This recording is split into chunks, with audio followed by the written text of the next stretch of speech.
10th class का bio का सबसे पहला पार्ट जिसका नाम है जैव प्रक्रम, और जैव प्रक्रम के अंतर्गत हम पढ़ रहे हैं पोषण। ठीक है, वर्ग 10 वालों के लिए है।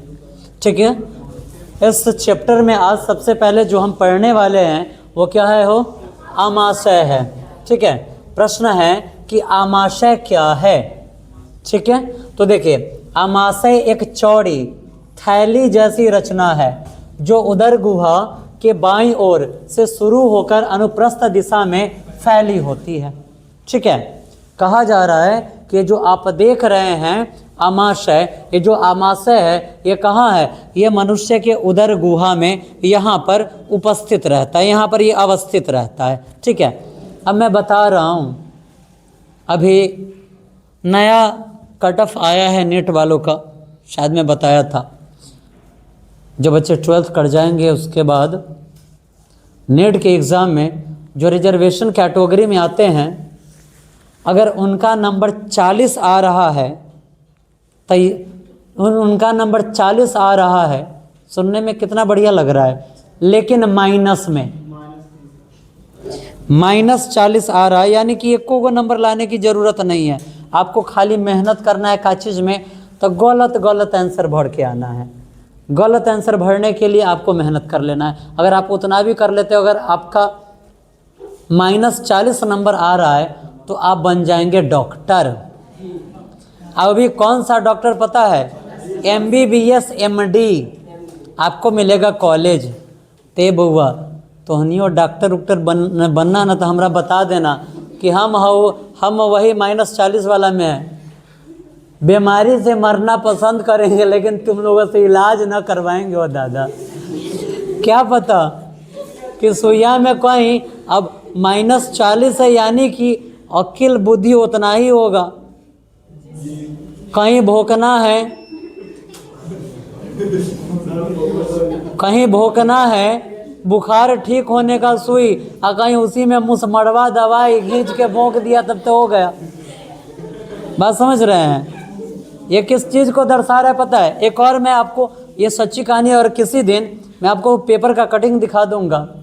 राजस्थान में कैटेगरी वाइज्ड एक टीचर की बहाली हुई है, जिसमें टीचर महोदय ने बड़ा मेहनत करके एग्ज़ाम में -9.97% नंबर लाए हैं, और अब वो स्कूल में मैथ्स पढ़ाएंगे।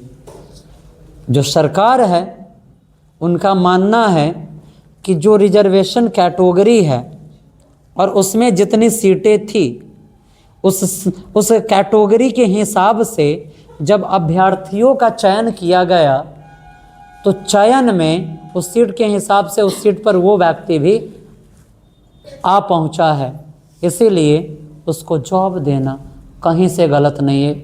ये बात तो सही है कि उसको जॉब देना कहीं से गलत नहीं है, लेकिन गलत तो ही हो जाएगा ना कि जेकरा अपना एगो नंबर नहीं आया, हम स्कूल में जाके विद्यालय में जाकर मैथ्स महोदय पढ़ाएंगे, तो आप समझ सकते हैं कि बच्चों का भविष्य कहाँ जाने वाला है। बात समझ रहे हैं? वही मास्टर के पढ़ाए लड़का सब हीरोए सब बनी, ओकरा अलावा कुछो ना। गीतबा याद है ना? इनकर पढ़ावल लड़का बनी हस हीरो, गाना याद है ना? आगे बढ़ते हैं। यहाँ देखिए, अब तुम लोग हो डॉक्टरी का तैयारी करके एगो ब्लेड लेना, अपने पेटवा चीर लेना और पूछना आमाशय भैया किधर है, दिख नहीं रिया है, कहीं घुस गया है का? ऐसा नहीं करना है, ठीक है? मैं पढ़ा रहा हूँ, पढ़ लीजिए। आमाशय एक चौड़ी थैली जैसी रचना है जो उदर गुहा के बाईं ओर से शुरू होकर अनुप्रस्थ दिशा में फैली होती है। आमाशय का अग्रभाग कार्डियक, यहाँ देखिए आमाशय का जो अग्रभाग है, अगला भाग है।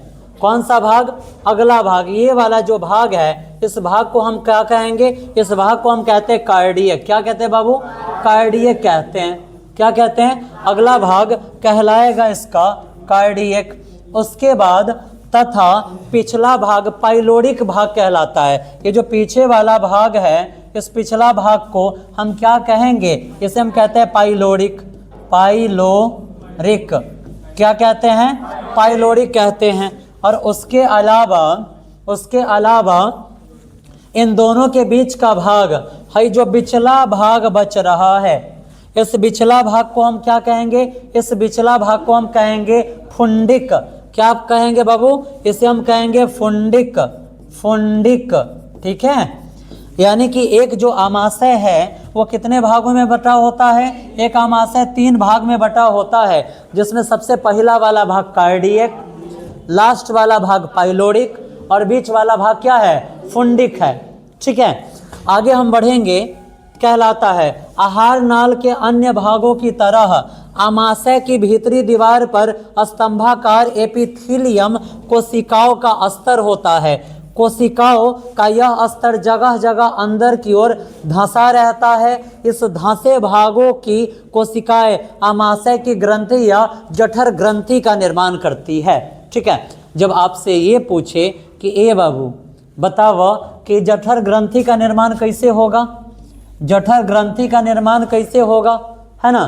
तो देखिए कोशिकाओं का यह स्तर, कौन सा स्तर? यहाँ देखिए, आहार नाल के अन्य भागों के आहार नाल के अन्य भागों की तरह आमाशय की भीतरी दीवार, जो आमाशय का भीतर साइड का जो दीवार होता है, वो भीतर दीवार पर स्तंभाकार एपिथीलियम कोशिकाओं का स्तर होता है। इसके भीतर क्या पाया जाता है? एपिथीलियम का स्तंभाकार कोशिकाएं पाई जाती है।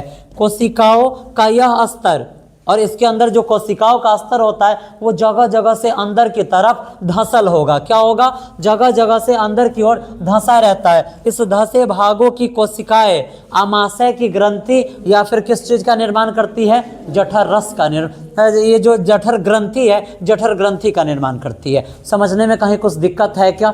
नहीं ना। जब आपसे पूछा जाएगा, एग्जाम में आपसे पूछा जा सकता है कि बाबू बताओ कि जो आमाशय है कितने भागों में बटा होता है? कितने भागों में? कौन कौन भाग? Cardiac, fundic, pyloric. कौन कौन सा भाग? कार्डियक, फुंडिक, पाइलोरिक, ठीक है। अब ना याद रहता न, अगर नहीं याद रहेगा तो एगो बात याद रख लेना, अपने याद हो जाएगा। कथी? कपार फूटल। का याद रखिएगा? कपार फूटल। क फॉर कार्डियक, प फॉर पाइलोरिक, आ फ फॉर फुंडिक। याद रहेगा? याद रह सकता है। चलिए बढ़ते हैं आगे। जब आगे बढ़ेंगे तो अब आगे हमें पढ़ना है पेप्टिक अल्सर। क्या पढ़ना है बाबू? Peptic ulcer. हाई पेप्टिक अल्सर होता क्या है?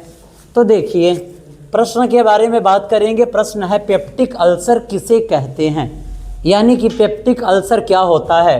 तो अभी आपने आमाशय के ग्रंथियों के बारे में पढ़ा है कि आमाशय के भीतरी दीवारें पर ग्रंथियां पाई जाती है, जिसे हम कहते हैं जठर ग्रंथि। उसका निर्माण कैसे होता है?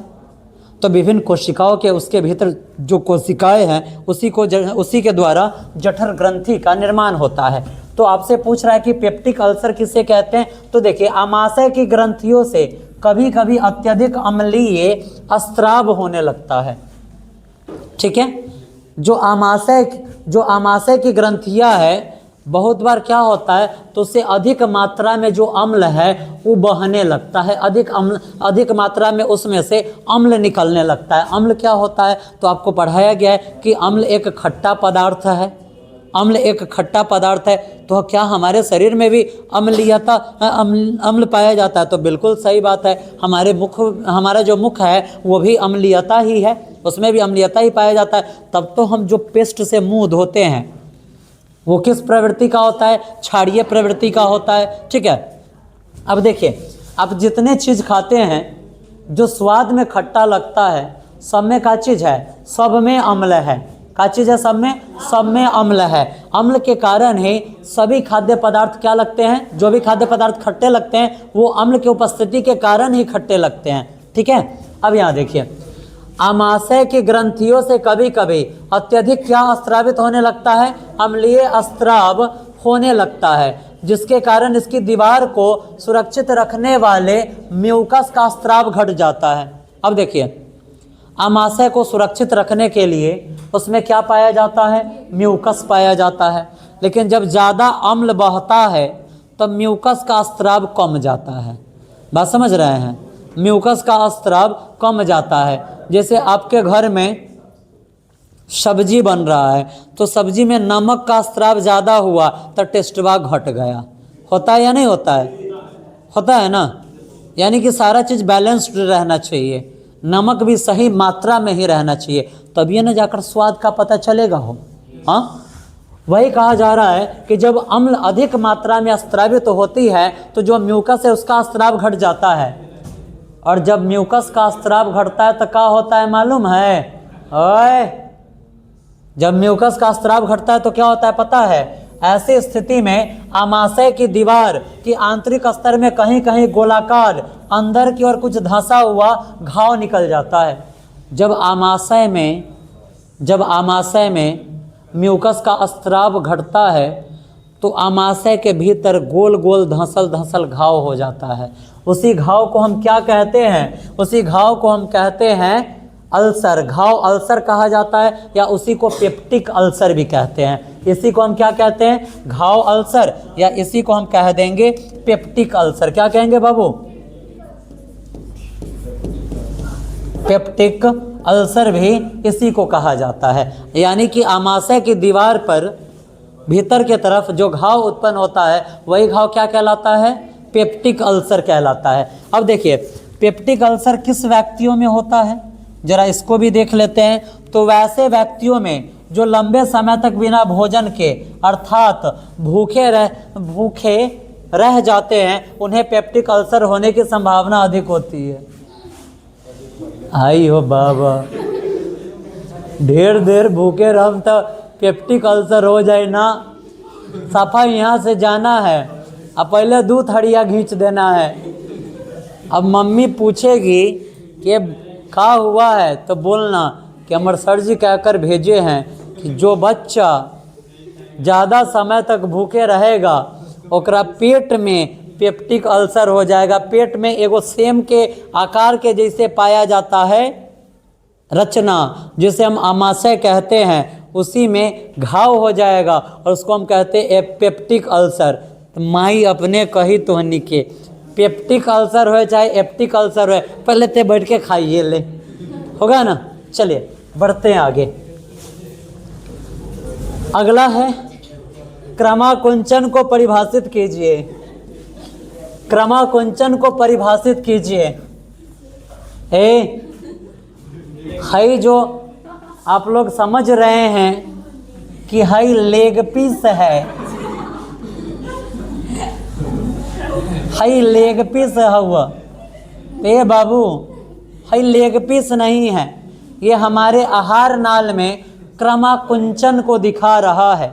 ठीक है, अब देखिए क्या होता है कि जैसे हमने भोजन को खाया और उसको हमने निगला तो भोजन क्या होगा? सराक दीवर पेट में आ जाएगा या धीरे धीरे आएगा?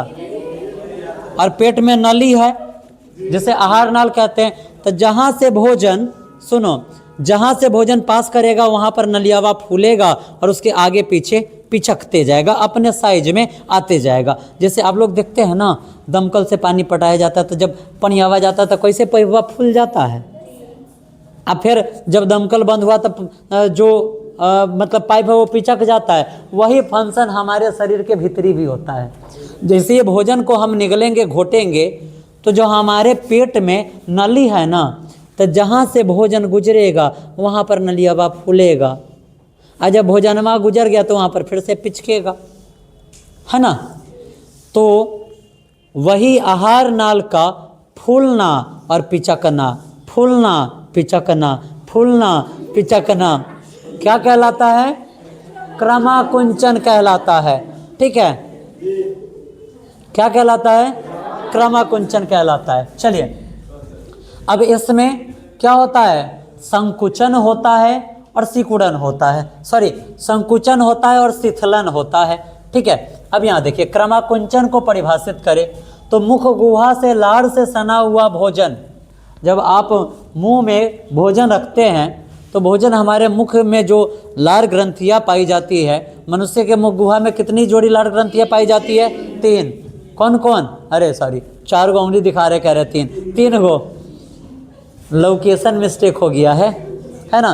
3 गो ग्रंथि पाई जाती है, कौन कौन? सबलिंगुअल, सब मैंडिबुलर और पैरोटिड। कितनी ग्रंथियां पाई जाती है? 3। कौन कौन? सबलिंगुअल, सब मैंडिबुलर और पैरोटिड ग्रंथि। ये 3 प्रकार की लार ग्रंथियां पाई जाती है, जहां से हमारे मुख में लार स्त्रावित होते रहता है। क्या होगा हमारे मुख में अगर लार बनना बंद हो जाए तो आप जिस भोजनवा को चबाते हैं वो चिकन नहीं हो पाएगा और वो घोटावे नहीं करेगा, वो घोटावे नहीं करेगा। कभी कभी देखते हैं जब आप भोजन को क्या करते हैं, निगलते हैं तो आपके कंठ में फंस जाता है और आप लोग कहते हैं गहरा लग गया। वही है, लार की कमी के कारण ये भोजन हम नहीं निगल पाते हैं। बात समझ रहे हैं ना? अब देखिए वही कहा जा रहा है कि जब हम भोजन को चबाते तो वो किस चीज़ में सन जाता है? लार में वो सन जाता है। तो मुख गुहा से लार से सना हुआ भोजन निगल द्वार के द्वारा ग्रास नली में पहुंचता है। कहाँ पहुंचता है? ग्रास नली में पहुंचता है। ठीक है, भोजन के पहुंचते ही हई का चीज है, हई जो तुमको लेग पीस लग रहा था, हई ग्रास नली है। का चीज है बाबू? ग्रास नली है। ठीक है, इसको लेग पीस समझने का गलती मत करना। ठीक है, भोजन के पहुंचते ही ग्रास नली की दीवार में तरंग की तरह, तरंग यानी कि हरकत होना, ठीक है, हरकत होना क्या होता है? तरंग की तरह संकुचन यानी कि सिकुड़ना। जब आप यहाँ देख रहे हैं, यहाँ पर है सिकुड़ा हुआ है ना, यहाँ पर ये सिकुड़ा हुआ है और यहाँ पर आप देखेंगे फैला हुआ है ना, ये सिकुड़ल है, ये फैलल है। फिर यहाँ आप आएंगे, देख रहे हैं यहाँ पे फैला हुआ है और यहाँ पर है सिकुड़ा हुआ है ना। वही कह रहा है कि भोजन के पहुँचते ही ग्रास नली की दीवार में तरंग की तरह क्या होता है? संकुचन या सिकुड़न और शिथिलन या फैलाव, यानी कि जब सिकुड़ता है तो सिकुड़ने को हम संकुचन कहते हैं और जब फैलता है उसी को हम शिथिलन कहते हैं। ठीक है, क्या होता है? जैसे ही भोजन, आप ये जो ग्रास नली देख रहे हैं, जब इस ग्रास नली में भोजन आएगा तो ग्रास नली फैलना और पिचकना प्रारंभ कर देगा। इसके फैलने को हम शिथिलन कहेंगे और सिकुड़ने को हम संकुचन कहेंगे और इसी को सम्मिलित रूप से क्या कहा जाता है? क्रमाकुंचन कहा जाता है। क्या कहा जाता है बाबू? क्रमाकुंचन कहा जाता है। ठीक है, जहाँ सिकुड़ रहा है ये क्या हो गया? सिकुड़न, और जहाँ फूल रहा है शिथिलन हो गया। और इस दोनों के सम्मिलित रूप को हम क्या कहते हैं? तो इस दोनों के सम्मिलित रूप को हम कहते हैं क्रमाकुंचन। समझने में कुछ कठिनाई, कुछ परेशानी, दिक्कत, तकलीफ नहीं ना? फिर से मिलते हैं नेक्स्ट डे ऐसे ही इंटरेस्टिंग वीडियो के साथ।